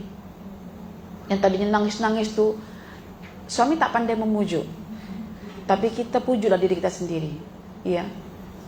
Nah, itu inilah. Jadi itu plan daripada ustazah. So siapa je nak jadi apa saja saya tak kisah. Jadi janji jadi ingin pembelajar yang berstruktur, tersusun dan ada outcome nantilah insyaallah. Kita cuba di situ. Tapi insyaallah taklah jangan difahami lebih susah daripada bahasa Arab. Bahasa Arab tu saya rasa susah, lebih susah bagi saya. Bahasa Arab lebih susah. So kita hanya membuat satu kemahiran bagaimana berinteraksi dengan tafsir, bagaimana cara memikir, bagaimana cara menyantuni atau berkaitan dengan alam semesta, itu yang akan saya buatkan. Insyaallah itu lebih praktikal lah. Tapi teoretikal memang belajar bahasa Arab itu memang banyak give up lah. Kalau tidak kuat imannya. Iya kak ya. Yang kuat imannya masih terus, itu pun sama bahasa Arab tuh level-level. Ujungnya sekarang ilmu ma'ani, ilmu balaghah itu bagian ujung itu namanya allamah sudah. Kita kalau baca tafsir itu kalau sudah masuk i'rab itu panjang, paling panjang, apalagi kalau baca tafsir bahasa kan. Tapi menarik bagi orang yang biasa. Tapi membosankan bagi orang tak biasa. Begitulah ya. Jadi doakan Ustazana bila sudah keluar buku ini, Ustazah sama Ustaz lah. Ustaz ini tulang belakang saya lah. Apa-apa Ustaz lah yang akan uruskan kan. Saya kontainer saja.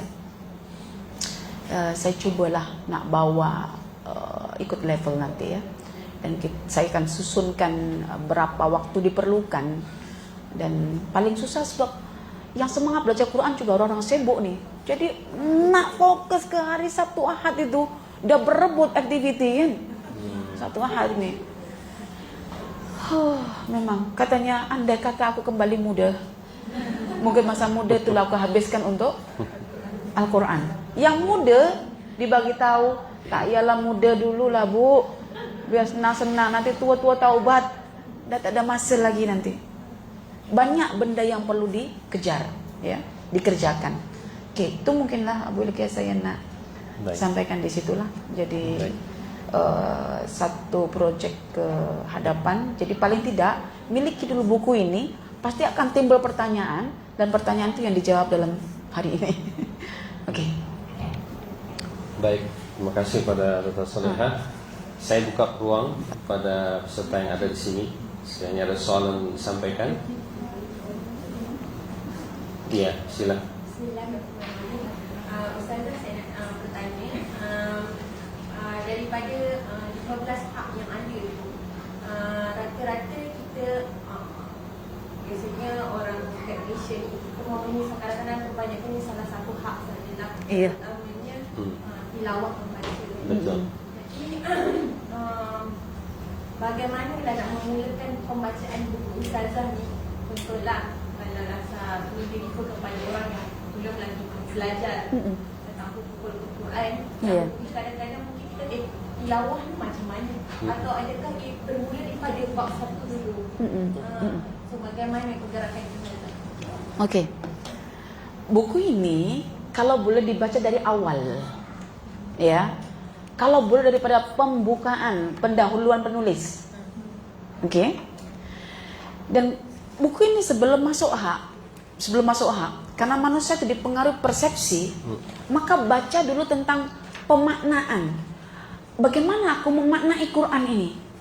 Lalu kita akan buat perbandingan dengan ulama-ulama dahulu, bagaimana mereka ke depan dalam memaknai Quran. So kita compare antara kita punya makna dengan ulama punya makna. Oh, masih jauh, patutlah aku begini. Nampak tak? Baru yang kedua, kita masuk. Sebelum hak, masuk dulu yang kedua.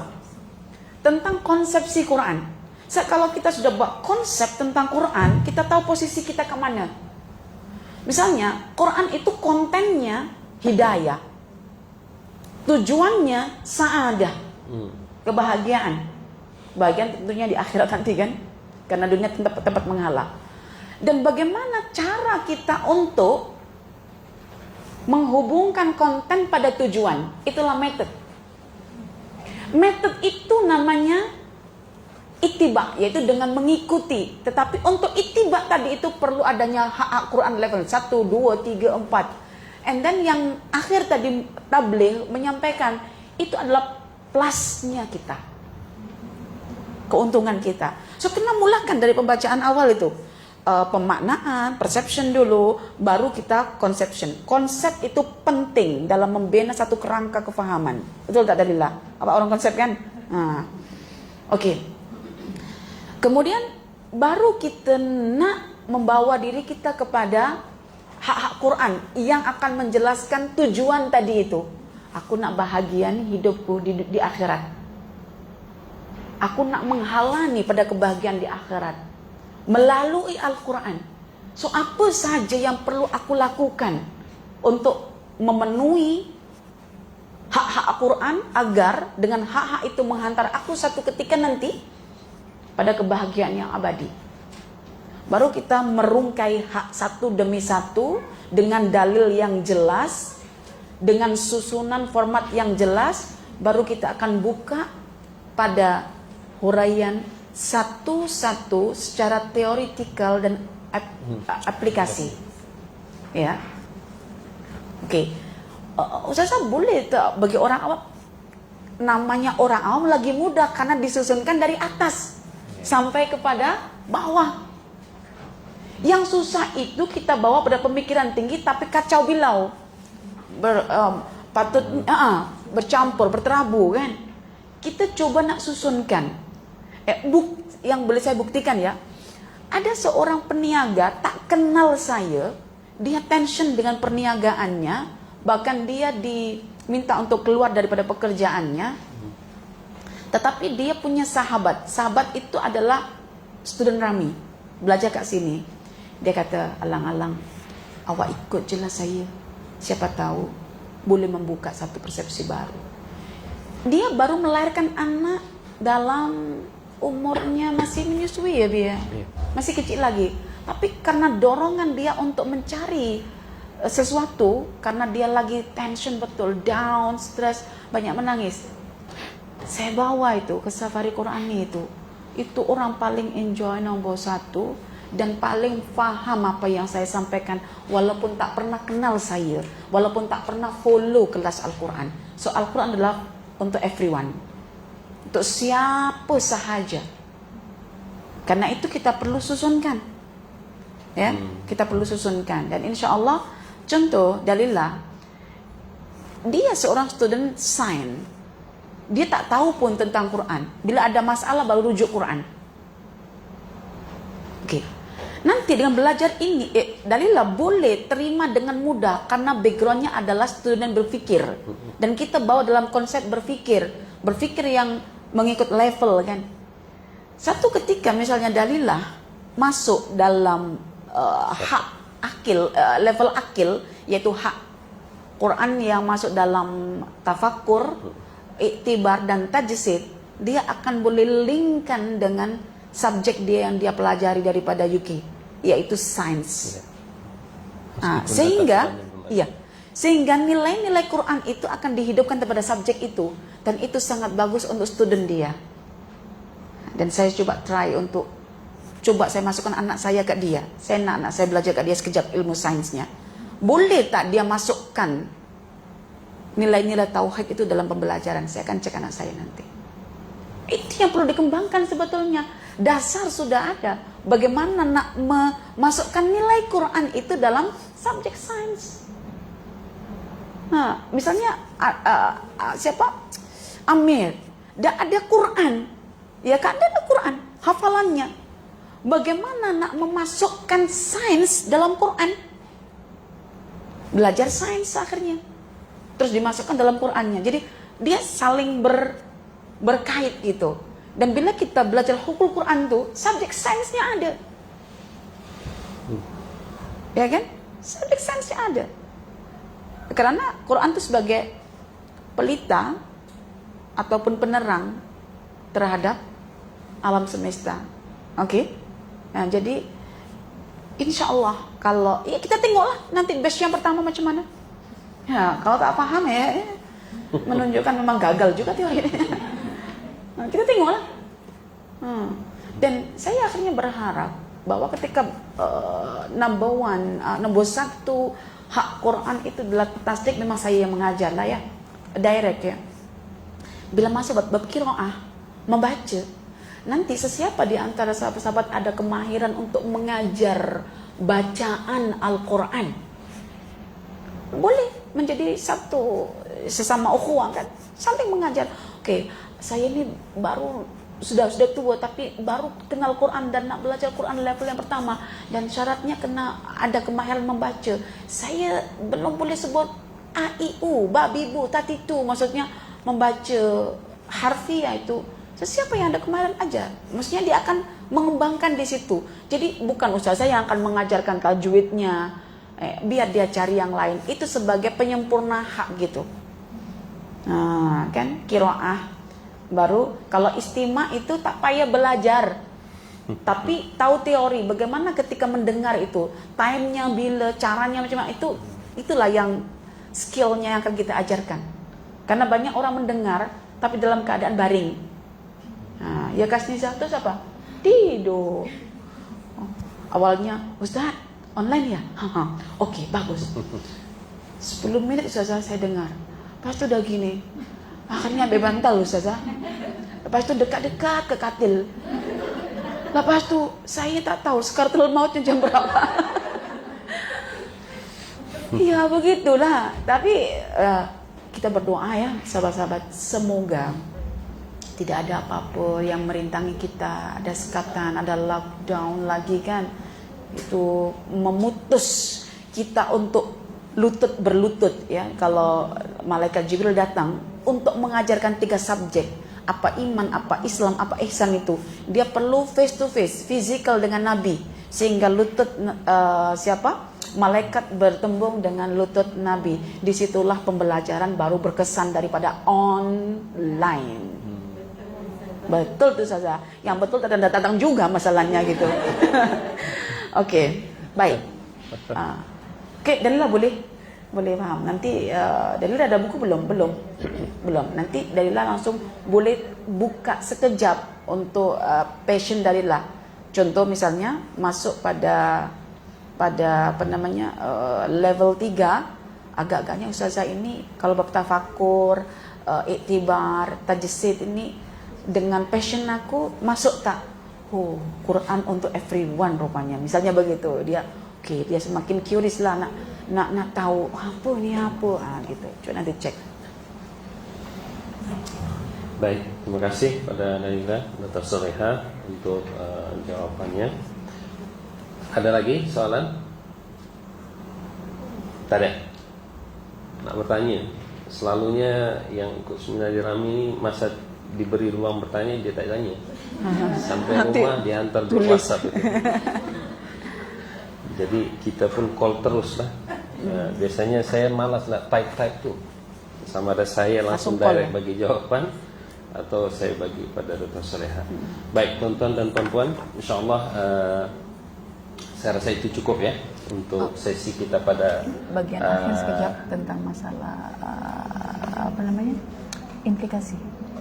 Okey. Saya buat sekejap tentang ini yang kita contohkan tadi. Umi mau terangkan? Tapi Abi tunjukkan, Umi tunjukkan. Macam menarik ya. Ini berkaitan dengan ilustrasi pembacaan ya.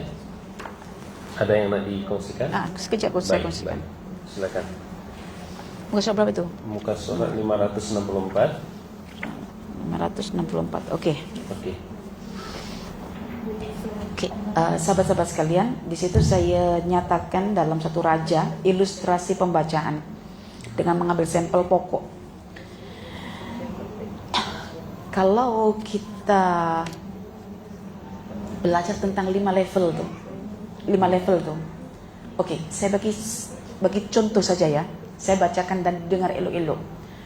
Betapa kita sebetulnya terjajah dalam konsep pembacaan, khususnya dalam pendidikan dan pembelajaran. Oke, kita tengok ya. Teori pembelajaran berasaskan hukul Quran. Ini satu implikasi dalam kajian. Bila kita sudah apply kan 15 hak Quran. Oke.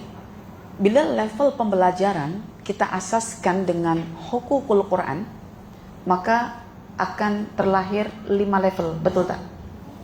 1 mubtadi, muka surat 562. 2 alim, 3 akil, 4 amil, 5 mubaligh. Maksudnya apa? Ketika kita pada level mubtadi, nah ini dalilnya. Bila kita pada level pemula, mubtadi itu pemula, disitulah saya tekankan bahwa level pemula itu dimaksudkan mencari kebenaran sumber pengetahuan terlebih dahulu dengan melakukan pelbagai ujian kesalahan terhadap sumber pengetahuan tersebut sebelum akhirnya sumber pengetahuan itu dipercayai sebagai bahan bacaan yang akan dikaji dan dianalisis kandungannya. Menganalisis kandungan Quran itu pahalanya besar berbandingkan ibadah yang lain. Bila kita masuk level kedua, alim, ini yang perlu diketahui dalam level ya. Maksudnya apa Ustaz? Bila kita masuk kategori alim ini, alim itu kan berilmu ya. Di situ bermakna kita sedang mengilmui kebenaran dari sumber pengetahuan yang telah teruji kebenarannya dengan mendalaminya sampai hati betul-betul terpengaruh dan berhasil mengeluarkan pelbagai pelajaran dan peringatan yang terkandung di dalamnya. Karena sudah percaya, kita akan kaji.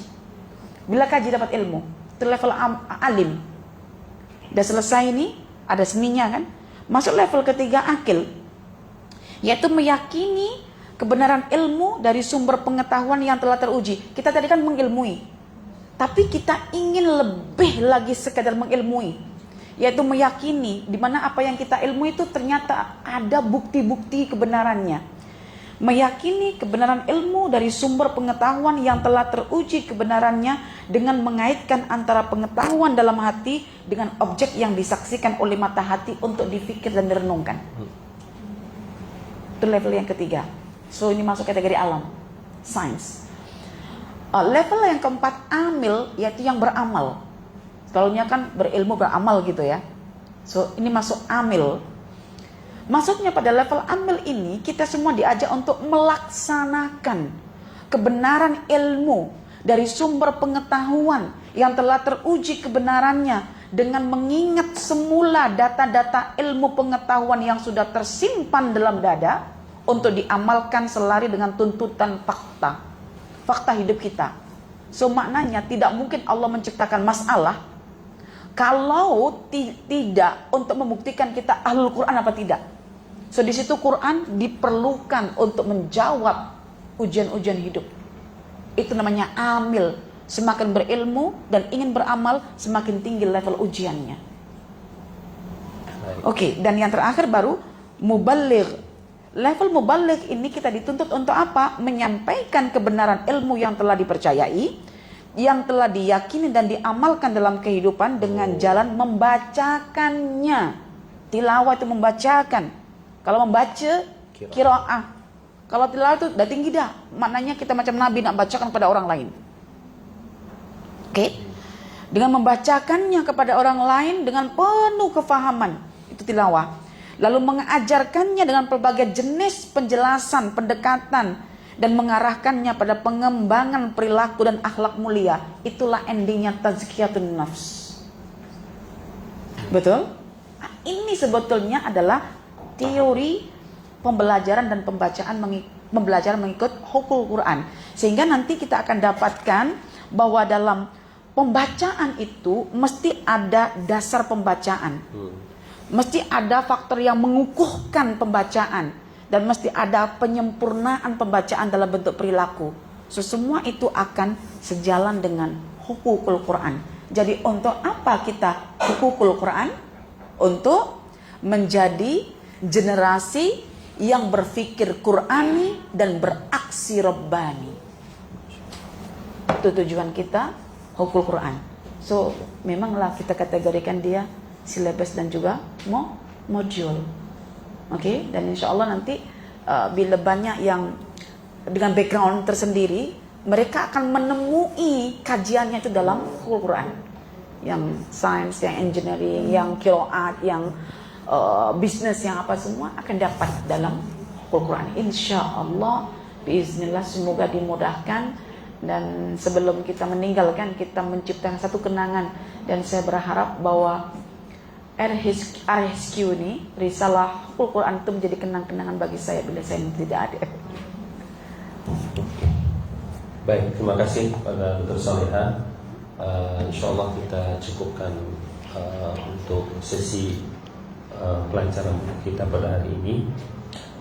Besar harapannya bahwa paling tidak sesiapalah ya, siapa saja misalnya yang berpeluang untuk mendapatkan naskah ini, dengan perkongsian tadi itu, level-level yang ada itu kita berpikir lagi lah ya.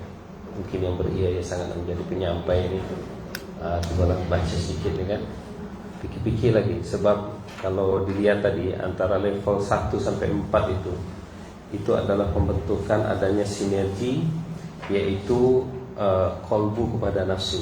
Maknanya kolbu itu adalah sebagai potensi pemikiran yang berakhir pada amaliyah tadi ya. Maknanya itulah titik ruang bagi nafsu kita sebagai potensi beramal. Ketika sudah padu itu senang dah menyampaikan. Maknanya orang dengar nih, oh ini sudah amalkan, oh ini faham, dia percaya, dia yakin, dia tahu dengan jelas. Jadi nak sampaikan tuh itu katakan heart to heart, ya kan? Sebab heartnya itu berfikir, jadi diterima oleh orang yang berfikir juga. Tapi ini kalau sudah tidak kukuh yang 1 sampai 4 level tuh, tiba-tiba beria sangat nak sampaikan itu, itu dia katakan kismis, Ilusi. ya kan? Bukan tak boleh, boleh tapi mantapkan. Lagi senang kalau sudah mantap tuh. Baik, itu saja insyaAllah.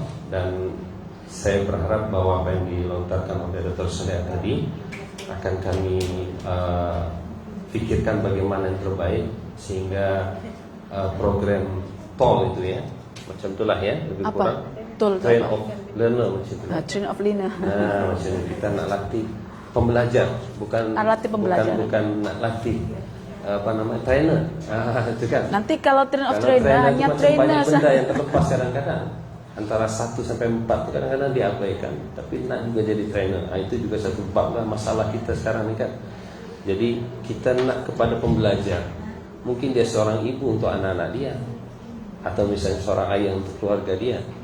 Jadi skop itu lebih luas dan lebih menekankan tentang kepentingan bermulakan dari diri sendiri dulu, tidak sibuk keluar. Ini yang jadi petaka kadang-kadang dalam masyarakat kita. Oke, itu saja insyaAllah perkongsian kita pada hari ini dalam pelancaran buku Dr. Saleh Al-Kaswari dengan tajuk Risalah Hukum Quran ya, dengan hardcover 629 muka surat. Dan insyaAllah lah apa yang diceritakan tadi semoga kita boleh wujudkan di Rami untuk boleh buat sesi-sesi berdasarkan level-level yang ada dalam buku ini insyaAllah. Dan kita akan jumpa pada sesi berikutnya. Saya perlu sampaikan juga insyaAllah, sebenarnya kami Rami tengah menunggu juga, yaitu terbitnya buku Risalah Jiwa. Risalah Kolbu sudah ya, Risalah Jiwa ya, menyingkap 20 ini bukunya, menyingkap 20 fakta jiwa dalam Al-Quran. InsyaAllah jika tidak ada halangan dalam 2-3 hari inilah, kita harap minggu depan sudah boleh hadir di pesta buku. Dan insyaAllah untuk buku-buku Dr. Soleha dan juga Rami boleh didapati pertama di Akademi Jawi Malaysia, kemudian yang kedua di Tadabbur Center atau Tadabbur Plus ya, namanya Tadabbur Plus ya. Kemudian boleh dapatkan juga di Icon Sabah, kemudian dapatkan juga di kedai buku Pustaka Taibah. Sebagian buku-buku Rami yang lainnya boleh dapatkan juga di Pelita Dihid. Itu beberapa tempat yang tuan-tuan dan perempuan boleh dapatkan. Cuma satu tajuk lagi rasanya tidak sempat disiapkan, yaitu buku bertajuk 40 tahun usiaku. Tapi insyaAllah buku itu kita sudah azamkan, niatkan akan kita jadikan sebagai konten ataupun modul kita untuk kita bergerak nantinya ke berbagai negeri, bagi mana-mana institusi ataupun kekeluargaan dan sebagainya, untuk mendapatkan penerangan tentang buku 40 tahun usiaku. Jadi doakan semoga dalam 2-3 hari buku Risalah Jiwa ini boleh ada di pasaran, tuan-tuan dan puan-puan boleh dapatkan itu di pesta buku. Kami belum ada pikiran lagi nak buat launching buku ini, tapi mungkin boleh dapatkan dulu kok. Lepas itu baru kita pikirkan ada satu sesi bicarakan buku ini insyaAllah. Itu saja yang boleh kami sampaikan. Sekali lagi terima kasih pada seluruh peserta yang hadir pada hari ini. ya. Semoga dimudahkan urusan tuan-tuan dan puan-puan semua. Dan sekali lagi kita berharap dengan semakin lebih ya bacaan kita tentang hal-hal yang berkaitan dengan Al-Quran, semakin kita mendapatkan ya begitu banyak petunjuk-petunjuk Al-Quran itu bagi kehidupan kita insyaallah. Saya akhiri billahi taufiq wal hidayah. Assalamualaikum warahmatullahi wabarakatuh. Waalaikumsalam. Yang ingin membeli buku dan mendapatkan sign serta pesanan dari Dr. Soleh boleh dapatkan di Bisa depan bawa sini. dan mendapatkan sign di sini insyaallah.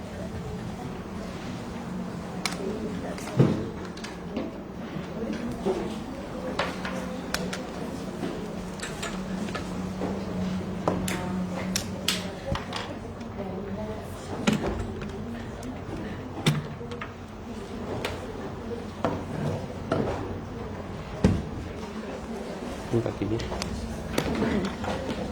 Dia ambil kamera.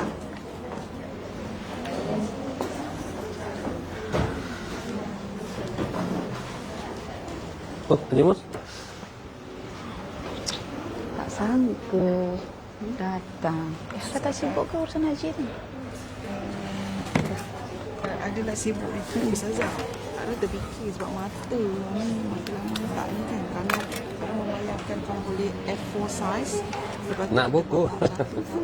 Sila. Oh, untuk modulnya. Oh, untuk modulnya. Dikeluarkan dari buku ini lagi lah. Maksudnya untuk supaya nampak lebih kemas, fokus untuk itu gitu. Boleh. Besarnya. A4. Ini pun ada yang kecil. A4. F. Oh, yang segini nih. Bukan yang kertas A4 biasa itu. Assalamualaikum. Sehat ya? Satu. Salah. Iya. 179. Fokus kan tahap 1 kan. Lepas tu tahap 2. Tahap 3. Jadi dipecahkan. Jadi tak payah bawa Betul. buku ini sebagai literasi dalam rujukan je. Jadi saya kena buat.